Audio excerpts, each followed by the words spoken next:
Jean Pemba alobaki boy. Lorsque je serai président, ata été ni moko ya mboka na biso et kokendete na bangune ya mboka na biso. Moi je crois que moi na mboka Jean-Pierre Bemba, il est aussi patriote. Je crois que la charge au président confié à piloter ministère il y a défense, je crois à yebi un peu, il en connaît quelque chose na ministère wana parce que aussi aza aussi animé na patriotisme katinaye par rapport à musala oyo chef de l'état confié, je crois à kusala musala wana malamu parce que prédécesseur na yazala ki wana tout le monde qui un peu na niveau ya armée na biso contradiction na kati ya commandement ya armée na biso tout le monde qui un peu léthargie na ba prise ya ba décision na kati ya front tout le monde qui un peu en tout cas moi faillite moko ezalaki makasi et pas ya mwana mboka kabanda wa auto quitter. Je crois que Mbemba lokola a joué fonction wana avec la connaissance à ça nango a yebi un peu ses domaines militaires parce qu'il était aussi chef rebelle a yebi ko diriger ba généraux vous que se souvenir mwana mboka Ndima général Ndima wa zo kumba province ya Nord Kivu mwana mboka Johnny Luboya wa zo kumba gouverneur militaire ya Ituri basalaki na sous commandement ya mwana mboka Jean-Pierre Bemba tant basalaki na rébellion. Donc c'est que Jean-Pierre Bemba a un peu la connaissance wana militaire, je crois que à kokamba ministère wana malamu par rapport ya batante ya peuple congolais pour na relever ba défi sécuritaire au ezana mboka na biso na partie est wana. Bonjour ou bonsoir, ça dépend l'heure à laquelle vous nous suivez à travers notre magazine Yokabaz. C'est bien moi votre humble serviteur, le sénateur Marcel, qui revient encore à ce jour, tout mes campés pour partager l'actualité au État Limbo Canabiso. Au sommaire de notre émission, nous en avons quelques points pour partager. Nabino, Natongo Lelo ou Napoko Lelo, ça dépend l'heure à laquelle Bolan de la Bisso. Par rapport, il y a remaniement au Salama ya Sama Lukonde Dede, au Salama avant-hier par les chefs de l'État. Par rapport, il y a déclaration au Kagame à Oute Kusala à Akordaki. Ba journaliste une interview à sali ba déclaration où est concerné Mboka Nabiso to le appel isusu visite ya mwana Mboka Sarkozy l'ancien président de la France où est na Mboka Nabiso pour na aiba ko s'entretenir avec notre chef de l'État to le appel isusu par rapport il y a déclaration où il y a loi Chani oyo ils a retenu parmi ba loi au ba ko traiter na session oyo il y a mars sans plus tarder. Outi komo na biso nyonso ke remaniement outi ko salama au sein du gouvernement Sama Lukonde o yayi des nouveaux promis na ba o mususu ba bi na ko quitter gouvernement par rapport ya ba o ba outi ko kota sur les 58 ministres. D'abord nous voulons marteler sur ça to moni entrer encore il y a 4 femmes o ba sali entrer na bango na gouvernement sur les 12 ba komi encore pas passer 16 o ils ont l'accent encore une fois de plus la volonté à chef de l'État de promouvoir aussi la femme congolaise à fonction à l'État parce qu'il est champion en masculinité positive. Vraiment, dans le salamate Namboka plus de 30% à Bassi, les lobes occupent la fonction à l'État. Chose autre, soit encourager le chef de l'État parce qu'il y croit à la compétence de la femme, il y croit na Mayele à moi si que la femme peut aussi quelque chose, peut aussi faire quelque chose, peut aussi relever les défis. Oh, Yamoussala Obaropé, ça en tout cas, bravo à notre chef de l'État. Alors, tu remarques, dans le cas de remaniement au Samade, l'entrée quand même, il y a un gros calibre, il y a politique, il y a Mboka Nabiso, entre autres, l'entrée à moi Mboka, Jean-Pierre Bemba Gombo, qui a fait son entrée dans l'équipe gouvernementale, il y a Sama Lukonde Dede, tout le monde peut entrer. Il y a moi Mboka Vitel Kamere, tout le monde entrer les sous, il y a moi Mboka Peter Kazadi, tout le monde entrer à moi Mboka Mboussa Nyamousi aussi, qui a fait son entrée. Tout le monde aussi entré, il y a moi Mboka Kabulo, le célèbre journaliste sportif, qui a fait aussi son entrée dans ce nouveau gouvernement. Il y a Sama Lukonde Dede. Sans plus tarder, on va un peu que ça la banalise par rapport à Baïba Sali entrée d'abord dans le gouvernement. Donc moi d'abord Jean-Pierre Bemba Gombo, qui dit reste connu dans la sphère politique ya Mboka Nabiso par rapport à son combat au Yabundaki dans les années 2002 2003 avec un peu rébellion parce qu'il avait dit en son temps que Rwanda ko décrier mais je suis en mon amboka Mouzé Kabila lorsque Mouzé qui pouvoir avant qu'on décrit encore ba Rwandais ou ba qui un peu occuper la fonction il y a l'état amboka na biso et pour ça qui mon amboka Jean-Pierre Bemba Asimba Manduki à ça la rébellion. Je crois que mon amboka Jean-Pierre Bemba a yebi un peu par rapport ya makambu aujourd'hui que la partie est na biso parce que lui aussi Asimba ki Manduki pour combattre complot wana o salamaki na mboka na biso en son temps. Je me souviens encore à l'époque lors des élections de 2006 à Salaki meeting moko na stade du 20 mai Jean-Pierre alobaki boy lorsque je serai président ata été ni moko ya mboka na biso et kokendete na bangune ya mboka na biso. Moi je crois que moi na mboka Jean-Pierre Bemba il est aussi patriote. Je crois que la charge au président confié à piloter ministère il y a défense. Je crois à yebi un peu il en connaît quelque chose na ministère wana parce que aussi aza aussi animé na patriotisme katinaye par rapport à Moussala Oyo chef de l'état confié.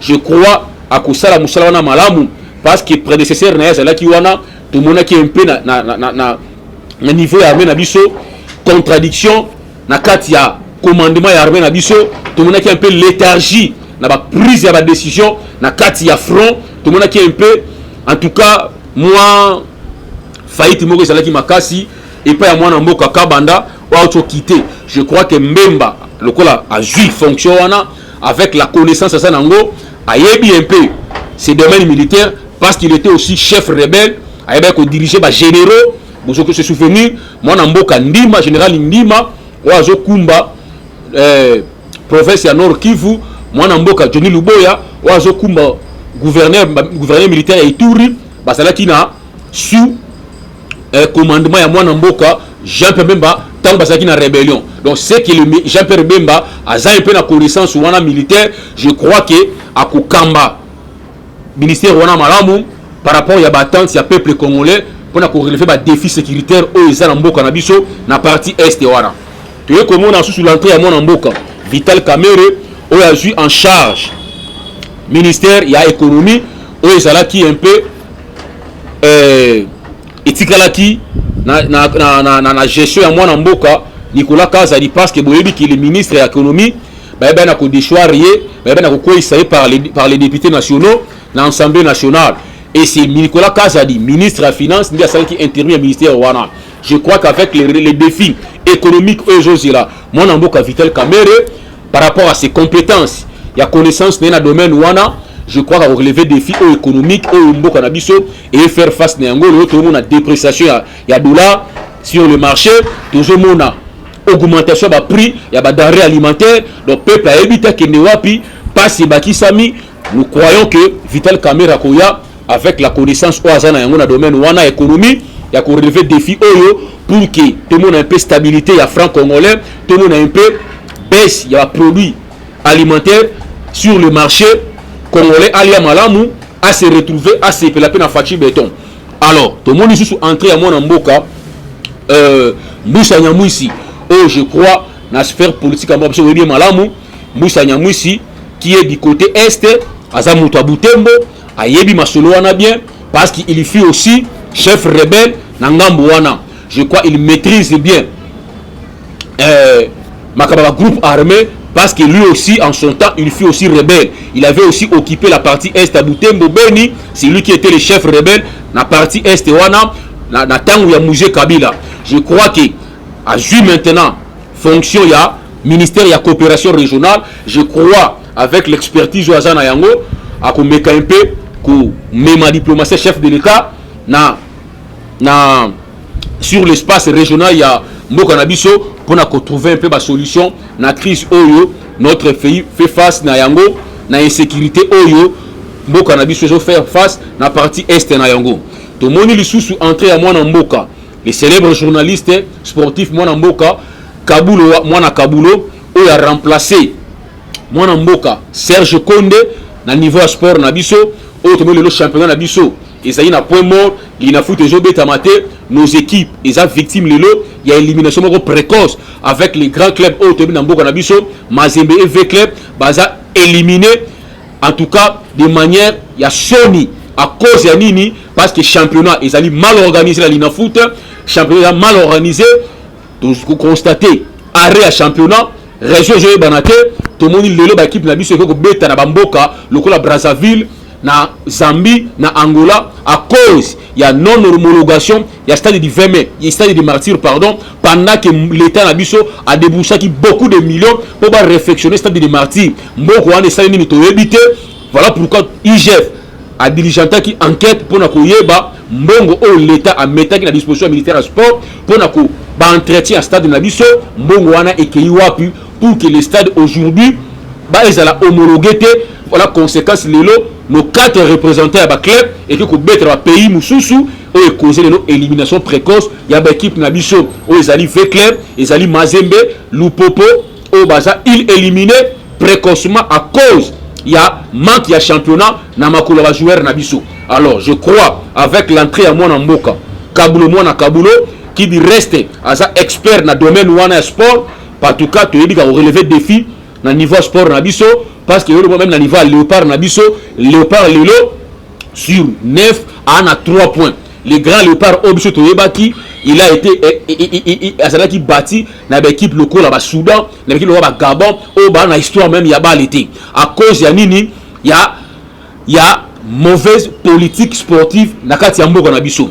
Nous croyons qu'avec l'arrivée à Mwana Mboka Kabulo, à relever des défis et puis à mettre en application la loi sportive Nabiso où ils ont voté déjà depuis je crois 2009 par les députés nationaux où ils ont souffert dans l'application à Yango. Je crois avec l'arrivée à Mwana Mboka Kabulo, il va remettre les choses en ordre pour que le sport Nabiso tellement parce que les Congo ils ont dit grande nation en football au Boyebi, c'est à 2 reprises tout remportant quand na kati Afrique awa tu ça aussi na Deschamps au toujours en 2009 avec Mwana Mboka Santos Mutubile et puis en 2016 avec Mwana Mboka le célèbre coach Ibenge Koché, le coach Android au Lossara prouesse na kati ya Al Hilal na kati ya Soudan.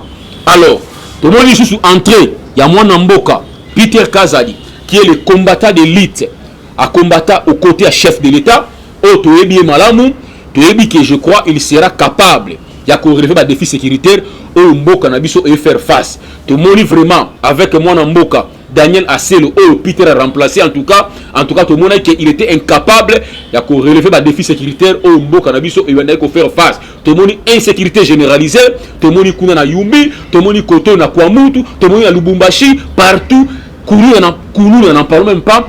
Kulu n'a comment imposer loi naie, la police inexistence na ville à Kinshasa. En tout cas nous pensons que avec l'arrivée, il y a Mwana Mboka Peter Kazadi, en tout cas à relever des défis sécuritaires. Tout le monde désordre dans l'assemblée provinciale, partout dans Mboka Nabiso en tout cas, Mwana Mboka Daniel Asselo, à mon humble avis, il n'était pas à la hauteur. Voilà pourquoi le chef de l'État avait estimé à Tchaï de côté pour faire son choix. Dans Mwana Mboka Peter Kazadi, on allait combattre à l'élite au Babunda pendant plus de 37 ans l'élite. Je pense qu'il sera capable cette fois-ci de relever des défis sécuritaires au Mboka Nabiso et je faire face na yango. Tout le monde aussi sur le bateau de Awa départ ya Mwana Mboka Modoro Ntimba Ozaki ministre du tourisme. Tout le monde départ ya Mwana Mboka Serge Konde. Tout le monde départ ya Mwana Mboka Gisèle Luseba ya genre famille il est pas quitté bateau. Tout le monde départ ya Mwana Mboka Daniel Asselo VPM ya intérieur il est pas quitté bateau et puis entrée le ministère autonomie et puis quelques permutations pe salami Mwana Mboka Kabanda Ozaki ministre ya défense Akena ministère ya recherche scientifique. Tout le monde Désiré Nzinga Ozaki ministre ya culture accueilli na ministère ya petites et moyennes entreprises et puis Mwana Mboka Kabangu aye na ministère ya agriculture. Tout le monde fait un petit changement salami. Tout le monde Mwana Mboka Didier Mazenga Ozaki ministre ya coopération régionale accueilli na tourisme a remplacé Mwana Mboka Modoro Ntimba na niveau ya tourisme. Tout le monde le célèbre journaliste sportif Mwana Mboka Kabulo wa Kabulo a remplacé Mwana Mboka Serge Konde na ministère ya sport. Tu souhaitais bango bon vent bayana esprit ya ko travailler pour la nation ya ko relever des défis au jeu de bango liboso surtout Mwana Mboka Jean-Pierre Bemba Mwana Mboka Vital Kamerhe oazo piloter ministère ya économie. Nous croyons que à cause de la capable ya ko relever des défis économiques au Mboka na biso ezana yango. Tout est koloba awa na sommaire na biso ke mwana mboka Paul Kagame a accordé qui interview na quelques journalistes où il retenait qui attention na biso par rapport à la question qui lui a été posée par rapport à Makambo Oyo bazo accusé Rwanda comme le principal agresseur ya Congo. Kagame alobi boyi alobi que le M23 Kagame a reconnu que les M23 sont des Rwandais. Dieu merci. À reconnaître encore que les Banyamulenge sont des Tutsi Rwandais. Il a dit ceci. Le M23 va défendre les droits des Congolais d'origine Tutsi. Or, il n'existe jamais de Congolais d'origine Tutsi. Il y a des Congolais qui ont accepté de vivre au Congo, qui ont accepté qu'on soit nationalité congolaise. Donc ce ne sont pas des Congolais, les Congolais Tutsi n'existent pas. Parmi les 450 tribus ou ethnies, il n'y a aucune tribu qui s'appelle Banyamulenge au Congo. Donc Kagame est pris dans son propre piège na Malobanayi. Donc Kagame reconnaît au moins aujourd'hui qu'il y a des Tutsi qui habitent le sol congolais. Bango de Baza à la base, il y a des ordres de Oyo et je les Kanambo Kanabiso. Kagame reconnaît aussi que les M23 sont des Rwandais, bazo défendre les intérêts, il y a des Tutsi Rwandais habitant au Congo. Voilà aujourd'hui que l'autorité congolaise va mettre un peu se saisir dans Malobawana et que servir encore une preuve de plus au niveau de l'instance supérieure pour nous ça réellement que Kagame a violé la loi internationale, il a volé le territoire national, il y a Congo. Kagame revient encore pour dire que la communauté internationale a géré crise oyo mabe yango lelo toujours na lelo bitumbe ça na partie est na biso. Il a encore accusé la MONUSCO, les FARDC et les FDLR bazo travailler en connivence pour na koboma Tutsi Rwandais vivant au Congo. Voilà c'est là qui va dire oyo et aussi dans monoka mwana mboka Kagame. Ces derniers reconnaissent au moins qu'il y a des Tutsi Rwandais qui vivent sur le sol congolais. Il reconnaît aussi que les M23 sont des Rwandais, mais qui défendent les droits d'autres Tutsi vivant sur le sol congolais. Voilà aujourd'hui la vérité. Et sorti de la bouche de Kagame Yemoko, le sanguinaire Kagame reconnaît qu'il y a des Tutsi congolais, il y a des Tutsi rwandais qui habitent le sol congolais. Voilà pourquoi j'avais dit autrefois qu'au Congo, il n'y a jamais eu une tribu Banyamulenge et Zalakate. Ce sont des Rwandais. Oh, bah, qui m'a qui génocide, oh, bah, imposé qui Mobutu. En 1994, lorsqu'il y a eu génocide dans le Rwanda, bah, imposé Mobutu par les Français, bah, fumura la frontière na biso, to yamba, bah, Rwandais, oh, bah, Kotaki, na mboka na biso. Deuxième vague Salamati, na entrée à AFDEL, en 98, 97, pardon, bah, Rwandais sous bah, Kota, pour occuper ma belle na biso. Et puis, les autres, mon qui susu, toujours par la complicité, par leur complot, bah, imposer qui biso guerre oyo par les grandes puissances pour dépeupler territoire na biso pour les occupés par les Rwandais Tutsi. Oyo Kagame fait mention aujourd'hui lors de son interview. Yango tolobaki na bino awake complot oyo nzamba ko confondre bango. Dieu a confondu Kagame, n'a confondaki roi Égypte oyo pour na ko libérer bana Israël kat na boumbo Pharaon. Nzamba kote ki na motema Pharaon pour na Pharaon a ko libérer bana Israël. Et le même Dieu là, il a aussi touché motema ya Kagame abimisa ba vérité ezaki caché na motema na ye ya ko reconnaître réellement que il y a des Tutsi qui habitent le Congo, que les M23 qui est un mouvement rwandais, ils ont défendre les droits na bango. Et quels sont ces droits? Oyo bango barozanango na mboka oyo ya bangote. Pendant que ils devaient se conformer dans la loi république, il y a pays d'accueil oyo yambi bango. Moi je pense que nulle part au monde, même biso ba congolais toza ailleurs, il n'y a eu jamais demande collective, il y a nationalité ça l'a raté.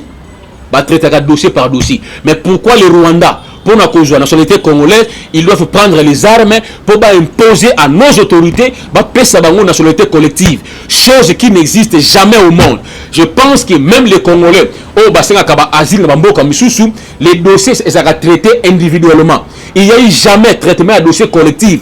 Pourquoi les Bango Rwandais qui veulent devenir des Congolais ko simba minduki pour basenga biso nationalité na makasi ezalakate que notre l'état congolais a sa disposition a meka un peu ko traiter cas par cas ya ba tout rwandais o ba bita kama na biso a traiter par cas parce que oh baza toujours baza impliqué dans ba désordre oh baza impliqué dans makambo kama sala ba expliquer bango ba jonga na mboka bango le Rwanda oh bandimi ko s'intégrer na Congo bandimi ko respecter ba loi ya mboka na biso c'est bango de place bango nationalité celui qui a besoin après traitement à dossier individuel. Ce n'est pas à eux de nous imposer ya ko simba minduki on va réclamer nationalité na makasi et ça la m'a nulle part au monde. Voilà aujourd'hui Kagame reconnaît au moins que ce dossier a été maltraité par la communauté internationale. Moi je pense qu'à mon humble avis par rapport à ces dossiers la communauté internationale il fallait rapatrier ces Tutsi rwandais na mboka na bango. C'est ça un meilleur traitement à dossier. Au Kagame azo konkorolobate. Les maîtres ils que la communauté internationale il fallait maintenant azoa ces rwandais les Tutsi qui habitent le sol congolais vivant au Congo, il fallait rapatrier bango na mboka na bango. C'est ça. Or, lorsque Kagame dit que non, ce dossier a été maltraité, a été mal géré par la communauté internationale, il voulait tout simplement dire que non, la communauté internationale, il fallait imposer les autorités congolaises pour appeler ça, tout chiwana nationalité collective. Reconnaître comme congolais. Or, la nationalité congolaise dans le Awa, il est exclusive. Nul ne peut détenir des nationalités. Selon notre constitution, il y a beaucoup d'abissous. Voilà pourquoi la vérité est éclatée au grand jour. Kagame reconnaît au moins que les Banyamulenge sont des Tutsi rwandais vivant au Congo et les M23 bazo bunda pour défendre les droits na bango. Et quels sont ces droits au bango bazanango dans un sol étranger. Voilà pourquoi vous vous souviendrez par rapport au complot Naïbisa Kibilo qui bien préparé par la communauté internationale pesa bango une partie à Mabele à Congo. C'est ça l'intérêt ou le droit oyo Kagame a offert allusion. Ça y va pesa bango Mabele comme bango yango basimbela ki minduki pour imposer biso leur loi, chose que oyo congolais moko te akondima yango to ko telema biso nyonso comme un seul homme rangé derrière notre chef de l'État pour mettre fin à ces complots internationaux. Tout le monde qui, moi Namboka Nicolas Sarkozy, l'ancien président français, à Salaki, visite naé na Congo, c'est pour la deuxième fois, à Nakata Mboka Nabiso, à Yakili en 2009, les 25 et les 26, à Passaki aussi, des jours Namboka Nabiso, Nicolas Sarkozy. Je crois après l'échec, il y a Macron, par rapport à il y a dossier à Congo, je pense que Macron a eu gain de cause avec défendre l'intérêt à Rwanda auprès de notre chef de l'État. En tout cas, à Joaquin réforme catégorique, il y a chef Nabiso, parce que notre chef à l'Obaki, il n'y a pas à négocier avec le M23, parce que le M23 détient un cahier de charges dans lequel Oezali, la revendication à Bango, il y a accord Oezaka signé le 23 mars 2009. C'est ça, Macron a été dans pour demander à notre chef de l'État, son Excellence Félix Tshisekedi Tshilombo, s'il peut renouer encore avec s'il pouvait encore renouer dans la relation à Rwanda avec Kagame, moi Namboka. Tshisekedi a répondu qu'il est non catégorique, ce qui peut, il pouvait aussi prendre en charge les cahiers de charges, il y a M23. Voilà pourquoi tout le monde qui encore, après Macron, tout le monde qui ancien premier ministre français, Jean-Pierre Raffarin, qui conduisait une délégation, qui se s'entretenir avec notre chef de l'État. Tous ces balais diplomatiques, ils allaient pour un seul objectif. Convaincre notre chef de l'État de négocier avec ces rebelles M23. Malheureusement, ils ont reçu un non catégorique auprès à notre chef de l'État.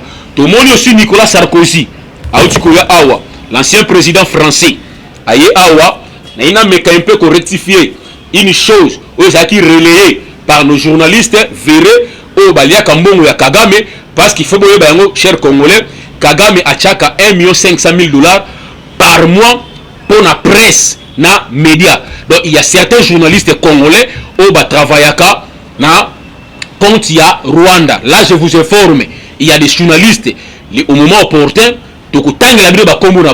sont des traîtres comme d'habitude. Il y a un moment congolais.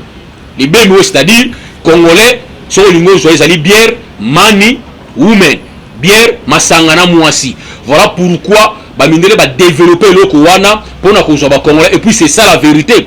Le lot au profit de leurs intérêts, les Congolais en Bongo, certains Congolais, bazo trahir Mboka na bango. Mini le lot oyo, pour na munguna, à côté na Katamboka na biso, il a fallu toujours passer par les fils maison. Combien les députés nationaux vont trahir Mboka na biso, combien les généraux sur la front vont trahir Mboka na biso au profit de leurs intérêts. Voilà pourquoi Mundela comprenait que Toriko Boto la Mboka Oyo à travers thèse au bas développement, il y a BMW. Couper ça Congolais Mbongo, ko check na ba distraction, couper ça emo solo, Congolais ça facile ya côté ka Mboka na yi. Tomoni mwana Mboka Nicolas Sarkozy Awa, il a été reçu par le chef de l'État, mais je vais bien préciser, il n'avait pas aye Awate sur invitation à chef de l'État congolais. On doit préciser ça. Aye pe Awate pour ma médiation moko entre chef de l'État congolais et Paul Kagame, comme certains journalistes véreux relayer à travers l'émission na bango. Aye Awa, sa visite est allée privée, personnelle, aye pas coûter un chef de l'État congolais. Mais au-dessus du carte, Tokobete Yango à travers cette émission. Nicolas Sarkozy aye Awa, après l'échec à Macron, a tenté de convaincre encore de nouveau notre chef d'État congolais s'il peut négocier avec les M23 et Kagame.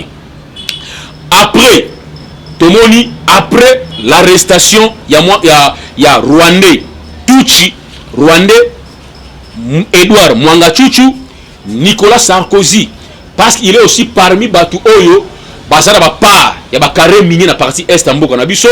Maintenant, l'arrestation à Mwanga Chuchu est bougée et bouleversée par la carte de la mafia internationale. Parce que la principale auteur, il y a pillage à la ressource naturelle, et les Rwandais, les députés Mwanga Chuchu Edouard, qui est la plaque tournante. C'est lui qui est le fournisseur principal. Il y a des coltan congolais, il y a des cassitérites, il y a des or congolais au prix à la mafia internationale, au prix à Kagame. Son arrestation est bouleversée par la carte de la Yango Moni, Nicolas Aweli Mbango Koya Awa pour tenter un peu de négocier avec notre chef de l'État s'il peut libérer Mwana Mboka Edouard Mwanga Chuchu et puis si le chef peut négocier avec les Rwandais. Parce qu'il a dit que Lelo, à cause il y a position chef de l'État Nabiso, à cause il y a une nouvelle stratégie mise en place dans la partie est en Boka Nabiso, l'économie rwandaise est en faillite. Le Rwanda a perdu plus de 1,7 milliard de $. Dans l'économie. Il y a des fonctionnaires rwandais impayés, des professeurs impayés à cause de la politique où Mboka Félix a mis en place. Il y a un état de siège na Congo. Et le Mboka Kagame n'a plus le choix. A timi l'émissaire Naye, Macron qui Liboso, a tenté de négocier, ça n'a pas abouti. Maintenant, Mboka Nicolas Sarkozy revient encore pour tenter encore de renégocier avec notre chef de l'État pour qu'on mette un peu, qu'on libère Mboka Edouard Mwanga Chuchu, qui est le principal auteur, plaque tournante. Il y a mafia nyonso et la partie est na biso et Zali, c'est Rwandais Tuchi, Edouard Mwanga Chuchu, ou Zali député national nakati ya Parlement congolais. Yangoana Ayaki Awa, à contrepartie, a dit chef de l'État Nabiso que ceux qui a libéré Edouard Mwanga Chuchu, Yépe, a Kosenga na Paul Kagame, a libéré les troupes naye M23 sur le sol congolais. Mais dit que, connaissant notre chef de l'État, mais dit que il y aura un nom catégorique à ces demandes. Il y a Mwana Mboka, Nicolas Sarkozy. Vous vous souviendrez, au lendemain, il y a signature, il y a accord entre les CNDP et cela qui conduit par Edouard Mwanga Chouchou en 2009, le 23 mars 2009, où il a signé par Raymond Chibanda, na le général Bisengimana qui reste et Rwanda, c'est patron, il y a police Nabiso. Ce sont les deux personnalités qui ont signé accord Rwanda il y a 23 mars 2009 avec la partie rwandaise Ezaki conduite par Edouard Mwanga Chouchou qui était le président de la CNDP, Congrès national pour la libération du peuple. Et ça a qui signé le 23 mars. Au lendemain de la signature de l'accord Rwanda, Mwana Mboka Nicolas Sarkozy ayaka na kati Mboka na biso awa le 25 et le 26 mars 2009. Aleka ki na kati ya deux chambres na biso réunis parlement le parlement donc Assemblée nationale na Sénat. A propos ni Nicolas atenaki na kati ya Mboka na biso. Alobaki awa ayaki na Congo awa pour na application ya plan de paix. C'est-à-dire quel est ce plan de paix Oyo Alobaki a évoqué en son temps devant nos députés. Et c'est là qui plan Oyo l'accord Oyo signé entre le gouvernement congolais. On a tangi la qui dans l'émission précédente awa ya kopesa gestion commandement ya armée na partie est na biso na nord Kivu 43%, na sud Kivu 39%, na la seule communauté Tutsi. C'était ce plan qui a sorti à crise selon Nicolas Sarkozy en 2009 devant nos députés, devant nos sénateurs réunis en parlement. Voilà pourquoi Sarkozy, qu'est-ce qu'il avait dit devant nos députés, devant nos sénateurs? Le Congo étant vaste, les autorités n'arrivent pas à exercer leur autorité dans tout l'étendue. Donc elles doivent aider une partie des terres à d'autres personnes. Voilà le message au Nicolas Sarkozy a Yakanango en son temps, en 2009, le 25 au 26 mars 2009. C'était ça le plan de paix. Il a sorti de crise à partir est au Nicolas Ayakinango et il a tenu ses propos devant nos députés. À considérer que le Congo est entouré de ses voisins. Il doit partager ses richesses à ses voisins. Donc, lesquels voisins qu'il faisait allusion, c'était le Rwanda. Voilà comment Bamindele, Bazouakaba Congolais, bête. Est-ce que la France peut partager ses richesses avec la Belgique? Est-ce que la France peut partager la richesse naïe avec l'Allemagne, avec la Grande-Bretagne, pour demander aux Congolais, et puis devant nos élus, que le Congo étant vaste, les autorités sont incapables de coexercer autorité partout, va céder une partie à Mabélé à d'autres peuples. Lesquels peuples il faisait allusion? Les Tutsi rwandais. C'était ça le plan de sortie de crise. Oyo Sarkozy et Elekibiso en 2009 devant nos députés. Et puis il demande aux autorités congolaises de partager la richesse Nabiso avec des pays voisins. Et ça insulte au peuple congolais. Vous comprendrez que non, la France étant les gendarmes d'Afrique, il y a sa mission, il y a matérialiser plan wana, il y a balkaniser Congo. Voilà, il revient encore aujourd'hui pour s'entretenir avec notre chef de l'État. Il y a libération, il y a Tutsi Rwandais, les députés Mwanga Chouchou, il y a plaque tournante, il y a mafia nyonson, il y a minerais congolais dans la partie est de Mboka na biso, et puis il y a libérer, et puis notre président a renoué encore la relation avec le Rwanda. Nous disons non, que les Congolais va toujours debout, va se ranger derrière notre chef de l'État pour que boya ba plan nyonso wana, ba proposition nyonso wana ya kindoki o ba français ba jouer la biso na mboka na biso. Par rapport au dossier Mwanga Chouchou to connaît toujours, nous regrettons les lots toujours moi na bango na émission passée, to moni combien ba ONG, combien ba mouvement citoyen ba se mobiliser pour na ko marcher, pour na ko déclarer libération. Il y a député Mwanga Chouchou qui est le principal criminel. Il y a Mboka na biso oaza ko andé ba famille na partie est à cause de la minerai congolaise.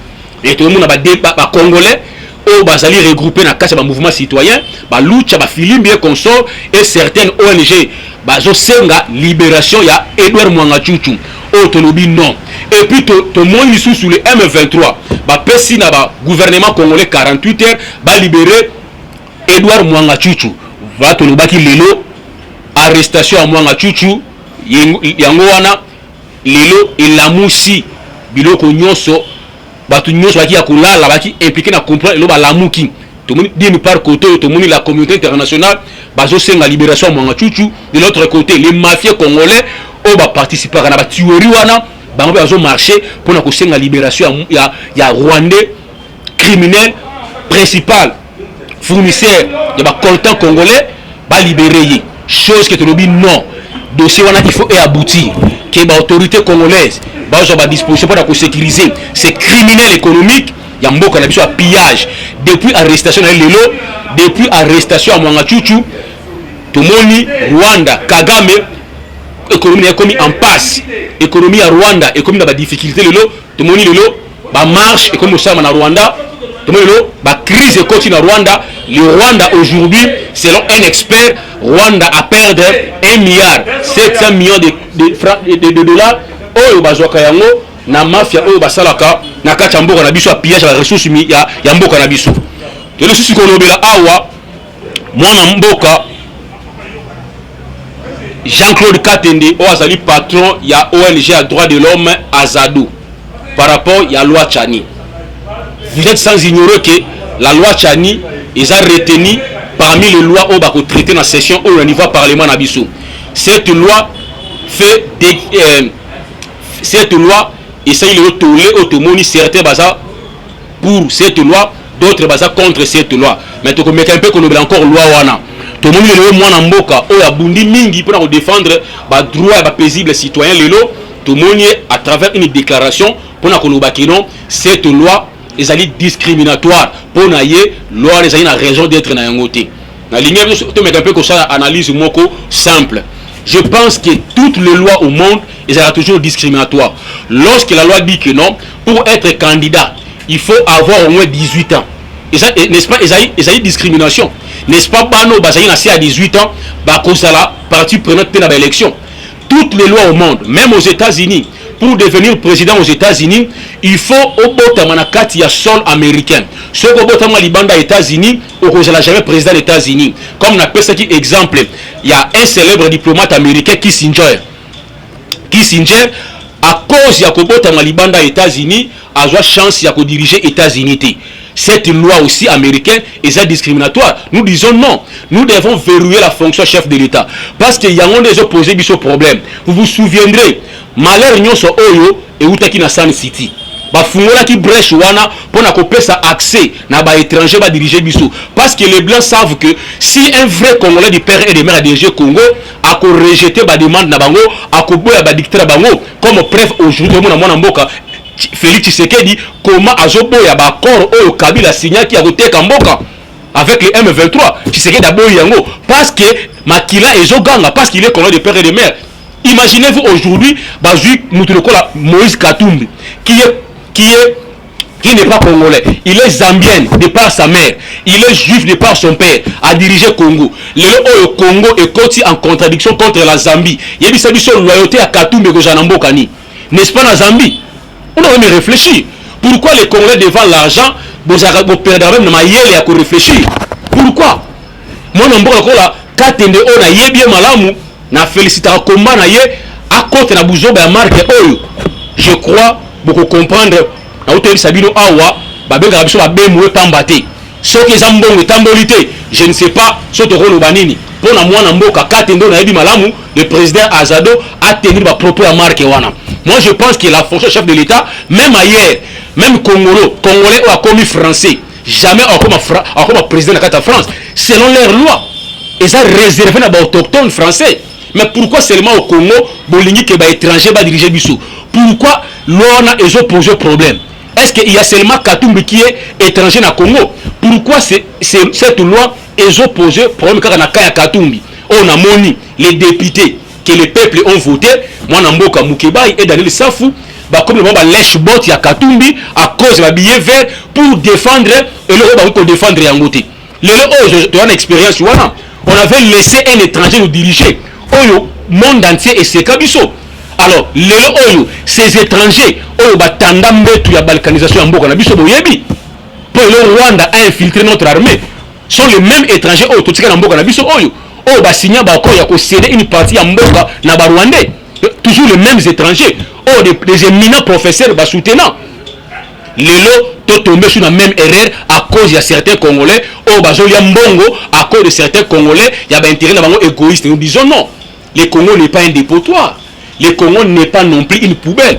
Otokotika mutu nyonso auti wapi. J'ai na moni vidéo moko oyo Edouard Mwangachu alobi boye yepe asana ba capacité na ba compétence ya ko diriger Congo. C'est une insulte pour le peuple congolais. D'où est venu ce goût? Parce que ba mona ki tondimati jadis un étranger a dirigé biso ba kosi ba boti ya mbula, quelqu'un qui ne connaît rien, qui ne maîtrisait rien au Congo, to ripesi mbo comme le Congo a dirigé yango. Attendi matériel à balkanisation, attendi matériel à pillage à la ressource na biso, yango lelo nous to souffrir na yango. Et ton dimalisu sur lelo Katumbi a dirigé biso, Fayoulou a dirigé biso. Nous disons non. Nous disons non. Même si nous sommes des bêtes. Si certains Congolais ont fléchi à cause d'argent, il y a encore d'autres Congolais qui sont encore debout pour faire barrière dans le plan machiavélique occidentaux, pour nous imposer des étrangers. Regardons sur les sphères politiques congolaises. Toujours ces étrangers, impulsés par les grandes puissances. Vital Kamerhe, Katumbi, les Fayoulou, leur nationalité est douteuse. Dans l'émission précédente, chers Congolais, Totika, au fin du Sabiso, à cause de l'intérêt égoïste, à cause des billets verts, beaucoup de lèche bot à étrangers. Quand je vois certains Congolais applaudir Katumbi, en tout cas, ils ont Kamouissa. Ils ont Kamouissa. Voilà pourquoi la ministre a dit qu'on étudier le peuple congolais minutieusement. Bière Mani Women, bière Masanga Mbongo. C'est ça les Congolais. Congolais sur le PC Mbongo, il est prêt même de vous céder sa femme. Il est prêt même de vous céder ses enfants à cause d'argent. Mais nous disons non. Si certains Congolais, Baza Bongo, il y a d'autres Congolais qui sont encore debout pour défendre l'intérêt à Mboka Nabiso. Nous disons qu'aucun étranger a dirigé le sous Congo. Aucun étranger. Nous avons vu à cause de l'étranger, un chef d'état-major, James Kabarebe, a dirigé l'armée Nabiso. Comment notre armée est fragilisée à cause de l'infiltration au niveau de l'armée. Tout le monde, les militaires rwandais, ont une grande fonction dans Mboka. Tout le monde, il y a l'armée Nabiso. Ce que je commandant, il y a 37 légions militaires. C'est un Rwandais, Pacifique Massouzou. Tout ça à cause de Kabila. Ils ont dirigé Kisangani, on a dirigé Kisangani. Il fut Rwandais. Kaïzi, innocent Kaïzi. Jusqu'à quand on va lâcher dans le niveau? Jusqu'à quand? Il y a d'autres députés nationaux. Va prendre conscience, va faire passer cette loi. Cette loi ne vise personne. C'est une loi auto, ça pour verrouiller fonction chef de l'État, va poste régalé en Mboka Nabiso, partout ailleurs, va ça tu peux devenir ministre au Congo, tu peux devenir PDG, mais pas de poste régalé, pas de fonction chef de l'État. Nous avons un Congolais qui fut ministre en Italie, la grande sœur de notre actuel Premier ministre. Oui, mais pas les fonctions de chef de l'État, la fonction de chef de l'État. Que nos députés vont prendre conscience. Ce qui va que Mwanga Chuchu était la plaque tournante. C'est lui qui corrompait certains députés, certains sénateurs pour faire passer des lois aux alliés à défaveur des Congolais. Mais comme il est aux arrêts, nous pensons que nos députés, face à conscience, face à conscience, la loi aux alliés pour protéger Mboka Nabiso. Voilà Mouké Nazaraki Nango, tout le monde partager Nabino. Et c'est là qui Wabino, le sénateur Marcel. Mon numéro c'est le plus 243 81 52 99 123. Plus 243 81 52 99 123. Tout à la prochaine. Bye bye. Qui n'est pas congolais, il est zambien de par sa mère, il est juif de par son père, a dirigé Congo. Le Congo est en contradiction contre la Zambie. Il y a une loyauté à Katumbi Gojanambokani. N'est-ce pas la Zambie? On doit même réfléchir. Pourquoi les Congolais devant l'argent, vous perdez même à réfléchir? Pourquoi? Moi, je suis na yebie malamu na féliciter combat na ye à côté na buzoba ya marque oyo. Je crois beaucoup comprendre na hôtel Sabino awa babenga biso ba bemwe pambate. Soki ezambongo tambolité, je ne sais pas soto rolo banini. Pour na mwana mboka katendo na yebi malamu, le président Azado a tenu ba propos à marque wana. Moi je pense que la fonction chef de l'État, même ailleurs, même Congolais ou a commis français, jamais comme président de la France, selon leurs lois. Et ça réservé à autochtones français. Mais pourquoi seulement au Congo, Bolingi qui est étranger va diriger Bissou? Pourquoi l'on a posé problème? Est-ce qu'il y a seulement Katumbi qui est étranger na Congo? Pourquoi cette loi est opposée problème car na kaya Katumbi? On a moni les députés que les peuples ont voté, moi Namboka Mukebai et Daniel Safou, bah comme le moment lèche bot ya Katumbi à cause de la billet vert pour défendre et le pour défendre Yangote. Tu as une expérience, on avait laissé un étranger nous diriger. Oyo monde entier et c'est Kabiso. Alors, ces étrangers, batanda mbetu ya balkanisation ya mboka na biso boyebi. Pour le Rwanda a infiltré notre armée. Sont les mêmes étrangers tout tika na mboka na biso oyo. Basinya bako ya ko céder une partie ya mboka na ba Rwandais. Toujours les mêmes étrangers. Des éminents professeurs bas soutenants. Lelo to tombé sur la même erreur à cause de certains Congolais. Bazolia mbongo à cause de certains Congolais, il y a intérêt na bango égoïste. Nous disons non. Le Congo n'est pas un dépotoir. Le Congo n'est pas non plus une poubelle. Otokotika mutu nyonso auti wapi. J'ai na moni vidéo moko oyo Edouard Mwangachu alobi boye. Yepe asana ba capacité na ba compétence ya ko diriger Congo. C'est une insulte pour le peuple congolais. D'où est venu ce goût? Parce que ba mona ki tondimati jadis un étranger a dirigé biso. Ba kosi ba boti ya mbula. Quelqu'un qui ne connaît rien, qui ne maîtrisait rien au Congo, to le PCM mo comme le Congo a dirigé yango. Attendi matériel à balkanisation, attendi matériel à pillage à la ressource na biso. Yango lelo nous avons souffrir na yango. Et ton di malisu sur lelo Katumbi a dirigé biso. Fayoulou a dirigé biso. Nous disons non. Nous disons non.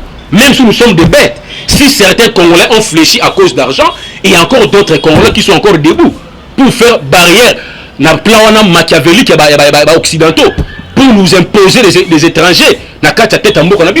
Regardons sur les sphères politiques congolaises. Toujours ces étrangers, on est exceller les lots, impulsés par les grandes puissances. Vital Kamerhe, Katumbi, les Fayoulou, leur nationalité est douteuse. Dans l'émission précédente, chers Congolais, Totika, au fin du Sabiso, à cause de l'intérêt égoïste, à cause des billets verts, beaucoup de lèche bot à étrangers. Quand je vois certains Congolais applaudir Katumbi, en tout cas, ils ont kamouissa. Ils ont kamouissa. Voilà pourquoi les Mindele ont dit qu'on étudier le peuple congolais minutieusement. Bière, mani women, bière, masanga, mbongo. C'est ça les Congolais. Congolais, ce qu'on peut il est prêt même de vous céder sa femme. Il est prêt même de vous céder ses enfants à cause d'argent. Mais nous disons non. Si certains Congolais, Baza Bongo, il y a d'autres Congolais qui sont encore debout pour nous défendre l'intérêt en Mboka na biso. Nous disons qu'aucun étranger a dirigé le sous Congo. Aucun étranger. Le monde comment ces étrangers détruire Mboka na biso. Nous avons vu à cause de l'étranger un chef d'état-major, James Kabarebe, a dirigé l'armée na biso. Comment notre armée est fragilisée à cause de l'infiltration au niveau de l'armée. Tout le monde a militaire rwandais a une grande fonction en Mboka. Tout le monde a une armée na biso. Ce que je commandant a 37 légions militaires. C'est un Rwandais, Pacifique Masuzu. Tout ça à cause de Kabila. On a dirigé Kisangani, on a dirigé Kisangani. Il fut Rwandais. Kaizi, innocent Kaizi. Jusqu'à quand on a lâché à niveau? Jusqu'à quand? Il y a d'autres députés nationaux. Va prendre conscience, va faire passer cette loi. Cette loi ne vise personne. C'est une loi auto, ça pour verrouiller fonction chef de l'État, va poste régalé en Mboka na biso, partout ailleurs va sala kayango. Tu peux devenir ministre au Congo, tu peux devenir PDG, mais pas de poste régalé, pas de fonction chef de l'État. Nous avons un Congolais qui fut ministre en Italie, la grande sœur de notre actuel premier ministre. Oui, mais pas les fonctions de chef de l'État, la fonction de chef de l'État. Que nos députés vont prendre conscience. Ce qui va que Mwangachu était la plaque tournante. C'est lui qui corrompait certains députés, certains sénateurs pour faire passer des lois aux alliés à défaveur des Congolais. Mais comme il est aux arrêts, nous pensons que nos députés, face à conscience, face à conscience, la loi aux alliés pour protéger Mboka na biso. Voilà Mouké Nazaraki Nango, tout le monde peut partager Nabino. Et c'est là qui Wabino, le sénateur Marcel. Mon numéro c'est le plus 243 81 52 99 123. Plus 243 81 52 99 123. Tout à la prochaine. Bye bye.